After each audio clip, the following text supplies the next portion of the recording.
नमस्कार दोस्तों। जिंदगी एक ऐसा हंसी सफर है जहां हम हर रोज एक नए पल को जीते हैं। सुख और दुख में हमारे अपनों का साथ निभाना ही जिंदगी कहलाता है। आज हम लेकर आए हैं प्यार भरी एक लव स्टोरी। जन्मदिन की बहुत बहुत शुभकामनाएं अजय। नींद में सराबोर मेरी आंखें इन्हीं शब्दों के साथ खुली। हाथों में गुलदस्ता और एक प्यारी मुस्कान लिए सामने खड़ी थी नेहा।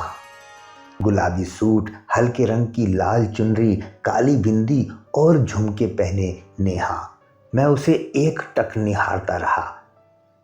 कितनी सुंदर लग रही थी। उसने आगे बढ़कर मुझे गुलदस्ता दिया और मुस्कुराते हुए मैंने उसे शुक्रिया कहा। मेरा जन्मदिन तुम्हें याद था? बिल्कुल। हमारी शादी की सालगिरह के ठीक 5 महीने बाद तुम्हारा जन्मदिन आता है। वैसे भी मुझे सब याद रहता है। तुम्हारी तरह नहीं हूं कि हर चीज याद दिलानी पड़े। नेहा ने शरारती अंदाज में कहा। इससे पहले मैं कुछ कहता वह फिर बोल पड़ी। सुनो, मैंने इडली सांभर, लस्सी, गाजर का हलवा, ब्रेड पकोड़े और बादाम शेक, रसमलाई और भी ऐसी कुछ कुछ चीज़ें बनाई हैं तुम्हारे लिए, वह भी सुबह जल्दी उठकर। इसलिए जल्दी बाहर आ जाओ फ्रेश होकर। और सुन लो, जैसे भी बनी हो तारीफ करनी पड़ेगी। किसी जीते हुए योद्धा की भांति उसने मुझे छेड़ा और हंसते हुए बाहर चली गई। ऐसी ही है मेरी नेहा। शादी के बाद विदाई के समय उसकी आंखों में आंसू देखे थे। उसके बाद मैं कभी भी समझ नहीं पाया कि कोई इतना खुश कैसे रह सकता है। अपने आसपास जहां हर आदमी अपनी छोटी से छोटी समस्या में भी दुखी दिखाई पड़ता है, वहीं नेहा अपनी सभी परेशानियों में भी हर दिन और चुलबुली होते जा रही है। उसके अंदर पत्थर को भी हंसाने की ताकत थी। उसके लिए असीम प्रेम और इज्जत का भाव लिए मैं ऑफिस के लिए तैयार हो गया और वहां पहुंच गया मेज पर। नेहा मेज पर बैठी अपने फोन पर कुछ लिख रही थी। मेज को उसने कितने अच्छे से सजाया हुआ था। उसने मुझे देखा और बस बोल पड़ी। कितनी देर से इंतजार कर रही हूं। बहुत भूख लग रही है और तुम हो कि देर पे देर लगाए जा रहे हो। पर तुमने अभी तक कुछ खाया क्यों नहीं? मैंने पूछा। वह मुस्कुरा दी। फिर वह मेरी थाली में इडली परोसने लगी। नेहा बोली, आज तुम्हें गिफ्ट में क्या चाहिए? शाम को ऑफिस से लौटते समय लेकर आऊंगी, उसने मुझसे कहा। दोस्तों, जिंदगी में हम इतना व्यस्त हो चले हैं कि अपने प्रियजनों के लिए भी ठीक से समय नहीं निकाल पाते। नेहा के जवाब में मैंने कहा, मैं तुम्हारा थोड़ा समय मांगना चाहता हूं। आज शाम हम कहीं बाहर चलते हैं ना, साथ साथ तुम और हम। नेहा हंस पड़ी और कह दिया, मैंने अपना सारा समय तुम्हें दिया और यह तय रहा शाम को तुम मुझे दफ्तर लेने आओगे। फिर हम खाना खाने यहाँ की फेमस होटल गुरु कृपा होटल चलेंगे। नेहा को ऑफिस छोड़ने के पश्चात जब मैं वहाँ से जाने लगा तो मैंने देखा नेहा चुपचाप होकर व्याकुलता से मुझे देख रही थी। मैं कुछ समझ नहीं पाया। मानो वह कह रही हो, रुक जाओ ना अजय, मुझे छोड़कर मत जाओ। परंतु मैंने गाड़ी घुमाई और अपने दफ्तर की ओर चल पड़ा। प्रकाश, मैंने उसकी बात समझ ली होती। शाम को जब मैं ऑफिस से निकल ही रहा था कि अचानक एक बहुत ज़रूरी काम आन पड़ा, जिसके कारण मुझे ऑफिस में कुछ देर के लिए और रुकना पड़ा। मैंने यह बात जब नेहा को बताई कि मैं उसे लेने नहीं आ पा रहा हूँ और उसने बस इतना कहा, ठीक है, मैं खुद ही गुरु कृपा रेस्टोरेंट पहुँच जाऊँगी। मगर उसने मेरा फ़ोन रखा नहीं। उसकी आवाज़ में ठहराव था। अपनी नाराज़गी दिखाने का एक अनूठा तरीका था उसका ये। कुछ ठहरने के बाद बोली, ठीक है, पर इसकी सज़ा मिलेगी तुम्हें। यह कहकर उसने फ़ोन काट दिया। उसके बाद मैंने जल्दी जल्दी अपना काम कंप्लीट किया ऑफिस में और फिर वहाँ से निकल पड़ा गुरु कृपा रेस्टोरेंट के लिए। मैं जब वहाँ पहुँचा तो वहाँ पर नेहा नहीं थी। नेहा को वहाँ न पाकर मैं उसका इंतज़ार करने लगा। मैंने नेहा के फ़ोन पर कई बार संपर्क स्थापित करने की कोशिश की, परंतु वह बंद आ रहा था। मैं समझ गया कि वह मुझसे नाराज़ है और नाराज़गी से उत्पन्न शरारत होगी है। यह सोचकर कि मैं उसे लेने नहीं आया, वो फ़ोन बंद करके बैठी हुई है। मैंने सोचा क्यों ना नेहा के दफ्तर ही चला जाए। फिर मैंने गाड़ी घुमाई और नेहा के दफ्तर चल पड़ा। वहाँ मुझे पता चला कि नेहा 1 घंटे पहले ही वहाँ से जा चुकी है। मैंने गाड़ी को घुमाई और वापस पहुँच गया गुरु कृपा रेस्टोरेंट। मैं रास्ते भर उसको देखता हुआ चला जा रहा था कि मुझे नेहा दिख जाए, पर वह मुझे नहीं मिली। मैं कुछ घबरा गया था, क्योंकि कई बार नेहा मुझसे नाराज हुई थी, किंतु ऐसा व्यवहार उसने कभी नहीं किया था। नेहा का फ़ोन अभी भी बंद था। वह अब तक रेस्टोरेंट नहीं आई थी। मुझको लगा कि नेहा शायद घर चली गई हो, इसलिए मैं भी घर की ओर चल पड़ा। घर बंद था। नेहा अभी तक घर भी नहीं पहुंची थी। रात्रि के 2 बज चुके थे। नेहा बिना बताए इतनी देर तक कभी भी घर से बाहर नहीं रही थी। मेरा दिल गले को आ रहा था, परंतु मैं यही सोच रहा था कि नाराजगी में मुझे परेशान करने के लिए वह किसी सहेली के घर चली गई होगी शायद, और अपने फ़ोन को बंद कर लिया होगा उसने। सुबह खुद ही आ जाएगी। पर यह कोई तरीका नहीं होता है। इस बार उसने अच्छा नहीं किया। यह भी कोई मजाक करने का तरीका हुआ? मजाक ऐसा होता है क्या जिसमें सामने वाले की जान ही सूझ जाए? उस रात मैं थोड़ी सी भी नींद नहीं ले पाया। सुबह के 7 बज रहे थे। फ़ोन की घंटी बजने लगी। वह फ़ोन नेहा का ही होगा ऐसा मानकर मैंने फ़ोन उठाया। सामने से आवाज़ आई, मिस्टर अजय। मैं डर गया और उस अनजान आवाज़ के बारे में पूछने लगा, आप कौन? मेरा नाम इंस्पेक्टर रघुनाथ है। गुरु कृपा रेस्टोरेंट के सामने से जो बाहर की ओर जाने वाली सड़क है, उस पर आगे हमें नेहा नाम की लड़की बेसुध हालत में मिली है। आपका नंबर उसके फ़ोन से ही मिला है। हम उसे एम्बॉय हॉस्पिटल ले जा रहे हैं। आप भी जल्दी पहुंचिए वहां पर। मेरे पैरों तले ज़मीन खिसक गई। मेरा शरीर इस त्रासदी का भार सहन न कर पाया और शून्य पड़ गया। मेरा मन शून्य की दिशा में चला गया। बड़ी मुश्किल से हिम्मत जुटाकर मैं जैसे तैसे आनन फानन अस्पताल पहुंचा। इंस्पेक्टर साहब, मैं अजय, नेहा का पति। इंस्पेक्टर साहब ने कहा, तो आप आ गए अजय जी? आपकी पत्नी बहुत भाग्यशाली है कि इतनी सुनसान सड़क पर भी कुछ लकड़हारों ने इन्हें देख लिया और हमें बता दिया, वरना कुछ भी हो सकता था नेहा के साथ। नेहा के साथ जोर ज़बरदस्ती की कोशिश की गई है। वह इस समय कमरा नंबर 8 में है। जाइए, उसको आपकी ज़रूरत है। मैं दौड़ता हुआ उस कमरे में पहुंचा जहां पर नेहा थी। नेहा को देखते ही मैं पत्थर बन गया। नेहा अस्त व्यस्त हालत में बिस्तर पर लेटी थी। तमाम मशीनें और डॉक्टर यही बता रहे थे कि वह खतरे से बाहर थी। उसकी आंखें एकटक कमरे की छत को घूर रही थी। उसके शरीर में सांसों के अतिरिक्त कुछ भी हलचल नहीं हो रही थी। अति मंद गति से चलती हुई उसकी सांसें, ऐसा लग रहा था जैसे बहुत भारी है, बहुत भार होगा उसकी सांसों में। यह सिर्फ नेहा ही जानती थी। कभी न चुप रहने वाली चुलबुली नेहा एक बेजान पुतली की तरह पड़ी हुई थी। यह देखकर मेरे शरीर की ताकत भी बाहर निकल गई और मैं अपने घुटने के बल गिर पड़ा। नेहा की ऐसी हालत मुझसे देखी न जा रही थी। डॉक्टर ने मुझे संभाला और नेहा के पास बैठा दिया।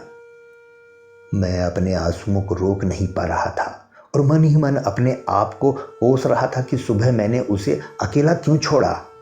मैंने नेहा के हाथों को स्पर्श किया और कहने लगा, हमें तो बाहर खाना खाने जाना है, अब तुम ही देर कर रही हो। उसके बाद मैं चुप हो गया। मैं नेहा के पास ही रहता और इस बात का ध्यान रखता कि नेहा के इलाज में कोई कमी तो नहीं रह पा रही है। 4 दिन के बाद नेहा को अस्पताल से छुट्टी मिल गई। मैं उसे पकड़कर गाड़ी तक लाया। उस कूदती हंसती खेलती नेहा को आज अपने पैर घसीटते हुए चलने पड़ रहे थे। यूं महसूस हो रहा था मानो वह अपने ऊपर कितने 100 किलो का वजन लादे हुए थी। मैं उसे घर ले आया। जब मेरी गाड़ी मेरे घर के नीचे आकर रुकी, तब मोहल्ले वाले तमाशा देखने आ गए थे। कुछ लोगों की संवेदनहीन बातें मेरे कान में पड़ने लगी थी। नेहा और मेरी पीड़ा जानने के बाद भी कोई हमारा हाल पूछने नहीं आया। वहीं कुछ लोग अपने घरों की खिड़कियां बंद करते हुए दिखे। ये लोग उस समाज का प्रतिनिधित्व करते हैं जो संवेदनहीन हो चुका है, जिसे अपनी सहेली से फोन पर गप्पे हाँकने के लिए कोई भी खबर चाहिए। वह समाज जो मरते इंसान की सहायता करने की बजाय उसकी तस्वीर खींचने में लगा रहता है।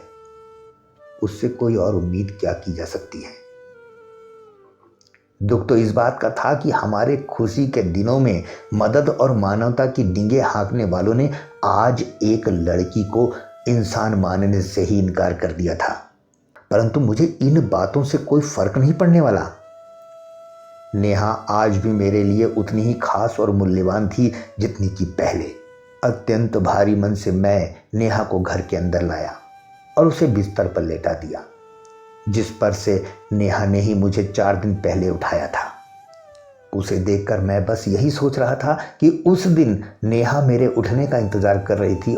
अब न जाने कितने दिनों तक मैं उसके उठने का इंतजार करता रहूंगा। मैंने तोहफे में उससे उसका सिर्फ थोड़ा सा समय मांगा था, परंतु वह इस स्वरूप में मिलेगा मैंने कभी कल्पना भी नहीं की थी। रात हो चुकी थी, इसलिए नेहा को वहीं छोड़कर मैं नीचे उसके लिए कुछ खाने का बंदोबस्त करने चला गया। वहाँ फ्रिज में नेहा की बनाई हुई रसमलाई अभी भी रखी हुई थी। उसने मेरे लिए कितने प्यार से बनाई थी। मैं और सामान देख ही रहा था कि अचानक नेहा की चीखने की आवाज़ आने लगी। सब कुछ छोड़कर मैं ऊपर भागा। नेहा बिस्तर पर जोर जोर से चिल्ला रही थी, मुझे बचाओ, मुझे बचाओ, मुझे बचाओ, वह मुझे मार देगा। वह भ्रम की अवस्था में चली गई थी और उसका मस्तिष्क उसे पुराने घटनाक्रम की तस्वीरें दिखा रहा था। उसकी सांसें उखड़ने लगी और शरीर से पसीने का प्रवाह प्रबल हो गया। मैं तेजी से उसके पास गया और उसका हाथ थाम लिया ताकि मैं अपनी मौजूदगी वहां दर्ज करवा सकूं।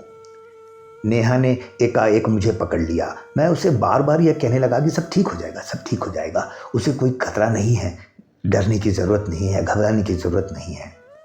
मैंने उसे लिटाया और उसके माथे पर हाथ सहलाने लगा। नेहा धीरे धीरे शांत हो गई।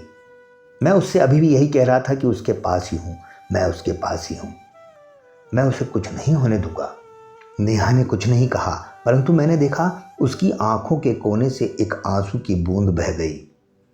मैं दोबारा उसके लिए कुछ खाना लाने के लिए उठने लगा तो नेहा ने मुझे जोर से पकड़ लिया।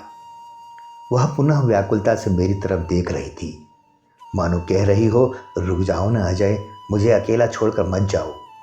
इस बार मैंने अपनी गलती नहीं दोहराई और उसके पास ही बैठा रहा। कुछ देर के बाद नेहा सो गई। दुख और क्रोध की प्रचंड लहरें मेरे मन में उफान पर थी। नेहा को किसी दवा और चिकित्सक से ज्यादा अपनेपन और प्यार की जरूरत थी। उसके चूर हुए आत्मविश्वास को पुनः फर्श से अर्श तक ले जाने की जरूरत थी। नेहा के अंदर चल रही लड़ाई में अब मेरे योगदान की बारी थी और मैंने भी यह निश्चय कर लिया कि मैं उसे पहले जैसे बनाकर ही दम लूंगा। नेहा हमेशा अपने आसपास लोगों की अनुभूति करती थी और उसके लिए उसे सदा तनाव और भ्रम में ही देखता था मैं। यह डर और चिल्लाना अब मानो रोज का ही सिलसिला सा हो गया था। उसको शांत करना बहुत मुश्किल काम हो गया था। एक रात मैं नेहा को खाना खिलाने की कोशिश कर रहा था।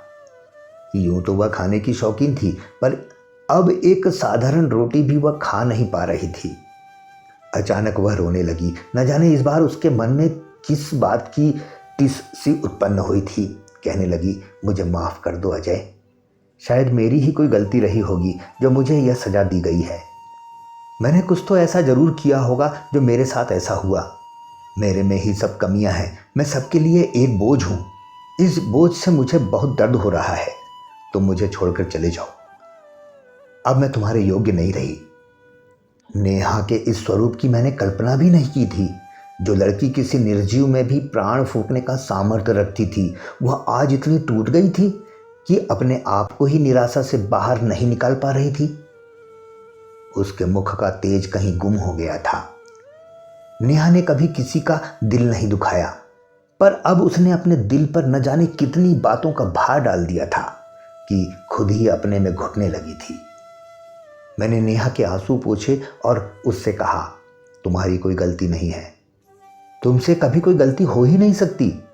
तुम कितनी अच्छी हो, सबका कितना ध्यान रखती हो, तुमने कितने असहाय लोगों की मदद की है नेहा, और वे लोग आज कितनी अच्छी जगह पर पहुंच गए हैं। तुम्हें याद है बस अड्डे पर एक लड़की, तुम्हारे अथक प्रयासों से उसके परिजनों से उसे मिलवाया था। वे लोग तुम्हें देवता तुल्य मानते हैं। यदि तुम ऐसा न करती तो न जाने वह लड़की आज किस हालत में होती। इसके बाद भी तुम कह रही हो कि तुम किसी पर बोझ हो। नहीं, तुम्हारे जैसे लोगों की इस दुनिया को बहुत ज़रूरत है। तुम अभी भी मेरे लिए उतनी ही महत्वपूर्ण हो जितनी पहले थी। सब ठीक हो जाएगा। मेरी यह बातें नेहा के मन तक पहुंच रही थी कि नहीं, मैं नहीं जानता था, परंतु उसकी इन बातों ने मेरे मन को व्यथित कर दिया था। मेरा व्यथित मन बस यही सोच रहा था कि नेहा कहीं अपने आप को कोई नुकसान न पहुंचा ले, क्षति न पहुंचा ले। ऐसा ख्याल आते ही कुछ ही समय में मैंने सभी धारदार और नुकीली चीज़ों को घर से बाहर हटा दिया। नेहा का कमरा पहली मंजिल पर था, इसलिए मैंने सभी खिड़कियों में जाली लगवा दी, सभी पंखे उतरवा कर अलग करवा दिए। ऐसा करना मुझे अच्छा नहीं लग रहा था, क्योंकि इससे ये प्रमाणित हो रहा था कि मुझे नेहा पर भरोसा नहीं था। पर सच तो यही था कि इस बार मैं कमज़ोर पड़ गया था। मैं किसी भी स्थिति में नेहा को खो नहीं सकता था। मैं रोज़ उसके साथ बैठता, उससे बातें करता, उसकी तारीफ़ करता। मैं उसे वह सारी उपलब्धियां गिनवाता जो उसे लोगों का मसीहा दर्शाते हैं। पहले वह अपने प्रियजनों और सहेलियों से बातें किया करती थी, लेकिन अब उनके टेलीफोनों को स्वीकारती भी नहीं है। उसने अपने आप को समाज से बिल्कुल काट लिया था। बस पूरे दिन सर झुकाए न जाने किन किन विचारों से लड़ती रहती थी अपने आप से। इतना प्रयास करने के बाद भी मैं नेहा की हंसी वापस नहीं ला पा रहा था। तभी विचार आया कि मेरे मित्र शर्मा जी की बच्ची नेहा के साथ खूब खेलती थी और उसके साथ नेहा भी बहुत मज़े करती थी। मैंने सोचा यदि वह यहाँ आ जाए तो नेहा को कुछ हल्कापन महसूस होगा। यही आस लिए मैं शर्मा जी के घर पहुंचा। घंटी बजाई तो भाभी जी ने द्वार खोला। मुझे देखते ही उनके चेहरे का रंग उड़ गया। बड़े ही अनमने ढंग से मुझे अंदर बैठाया गया और कुशल क्षेम के बदले बस यही पूछा, आपको यहाँ आते किसी ने देखा तो नहीं? मैं सब कुछ समझ रहा था, इसलिए अपने लिए शिष्टाचार की उम्मीद नहीं करता था। उस समय मेरे लिए इन सब से ज़्यादा नेहा महत्वपूर्ण थी। मैं सबका हालचाल ले ही रहा था कि उनकी बच्ची अंकल अंकल करती मेरे पास आने लगी, पर उसकी माँ ने उसे डांट कर अंदर भेज दिया। मैंने सीधे ही अपने आने का प्रयोजन बताया। भाभी जी, मैं नेहा को ठीक करने की पूरी कोशिश कर रहा हूँ, पूरी कोशिश में लगा हूँ कि वो सुधर जाए। उसके हालत में थोड़ा बहुत सुधार तो हो रहा है, पर मुझे लगता है कि अंदर से वो घुटन महसूस करती है। मैंने देखा है कि जब आपकी बेटी हमारे यहाँ आती है तो नेहा उसके साथ खूब खेलती है और हंसी मजाक भी करती है।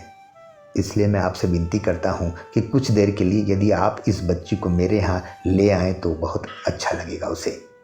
शर्मा दंपति एक दूसरे की आंखों ही आंखों में इशारा करने लगे और फिर भाभी जी ने कहा, नहीं नहीं, मैं अपनी बच्ची को वहाँ कभी नहीं भेजूंगी। नेहा तो अपनी चाल चलन की सजा भुगत ही रही है। मेरी बेटी उससे मिलेगी तो न जाने क्या क्या सीख जाएगी।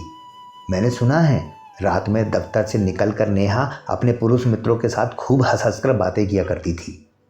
यही सब मेरी बेटी को भी सिखाना चाहते हैं आप? आपसे अपनी पत्नी तो संभल नहीं रही है, उम्मीद करते हैं कि मेरी बेटी उसे संभाले? माफ़ कीजिए, यह नहीं हो सकता। मेरी बेबसी में बस यही सुनना बचा था। भाभी जी के माध्यम से हमारा समाज बोल रहा था, जिसके अंदर से मानवता समाप्त हो चुकी थी। किसी को भी सुध नहीं थी कि वास्तविकता क्या थी, पर सभी ने अपने अनुसार अपनी कहानी बना ली थी।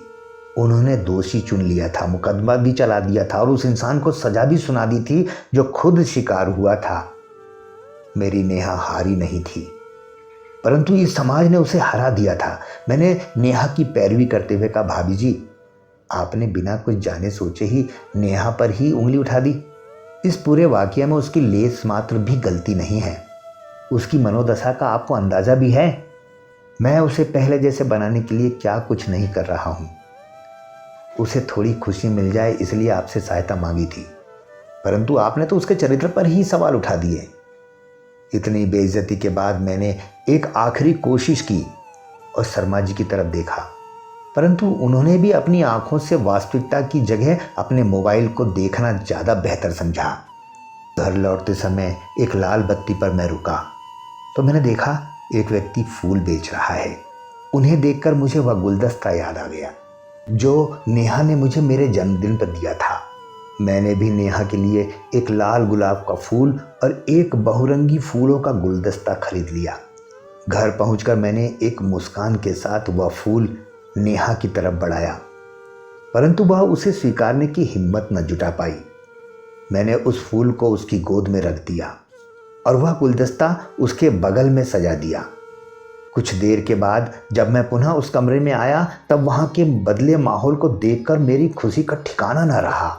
मैं दरवाजे पर ही खड़ा होकर उस पल को अपने अंदर समेटने लगा। नेहा उस गुलाब के फूलों को हाथों में पकड़े निहार रही थी। उसके मुख पर एक हल्केपन का भाव था।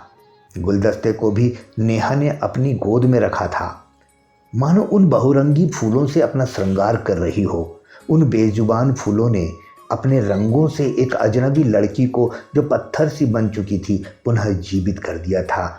वहीं दूसरी तरफ इंसानों ने अपना असली रंग दिखाकर एक हंसती खेलती लड़की की आत्मा को ही मार दिया था। मैं भीतर गया और नेहा को बिस्तर से उठाकर आईने के सामने खड़ा कर दिया। वह बहुत ही असहज महसूस कर रही थी, अपने आप से ही नजरें नहीं मिला पा रही थी। मैंने एक हार उसके गले में पहनाया और शीशे पर चिपकी एक बिंदी उसके माथे पर लगा दी। धीरे धीरे अपनी पलकों को उठाकर उसने अपनी आंखों से अपने आप को देखा। तब उसकी भीगी पलकों ने मुझे वह सब कुछ बता दिया जो वह मुझसे कहना चाहती थी। उसके गीले चेहरे के बीच अंत मुझे वह दिखाई दिया जिसकी प्रतीक्षा मैं कितने समय से कर रहा था। मैंने नेहा की वही मुस्कान उसके चेहरे पर देखी। उसने मुझे गले से लगा लिया। अब आंखें नम होने की बारी मेरी थी। मैंने खुशी से कई नए और सुगंधित फूल उसके कमरे में रख दिए। सुंदर तस्वीरें बड़ी करवाकर दीवारों पर लटका दी। उन तस्वीरों में उगता सूरज, उड़ते पंछी, सुंदर घर, चहकती हुई चिड़िया, मानो सौंदर्य आदि थे। उनमें नेहा की कई तस्वीरें भी थी जिसमें वह अपने दोस्तों के साथ मस्ती किया करती थी। एक तस्वीर मेरे साथ हमारी शादी के दिन की भी थी जिसे वह बड़े ही चाव से निहारा करती थी। इन यादों के सिवा मैं उसे और कुछ दे ही क्या सकता था। उसको सुरक्षा तो दे नहीं पाया था, इसलिए मैं उसका गुनहगार तो था ही। मेरे प्रयासों से उसके विचारों और व्यवहार में सकारात्मक बदलाव आने लगे थे, परंतु मुझे इस बात का संशय अभी भी था कि क्या मैं कभी भी उसे बिल्कुल पहले जैसे बना पाऊंगा या नहीं। इन प्रयासों में कब समय बीता पता ही नहीं चला। मैं कभी उसको घर से बाहर लेकर जाता, कभी उसके सगे संबंधियों से मिलवाता। मैं उसके भावों का लगातार निरीक्षण करता ताकि उस पर ज़्यादा जोर न पड़े और धीरे धीरे उसमें बदलाव भी आने लगे।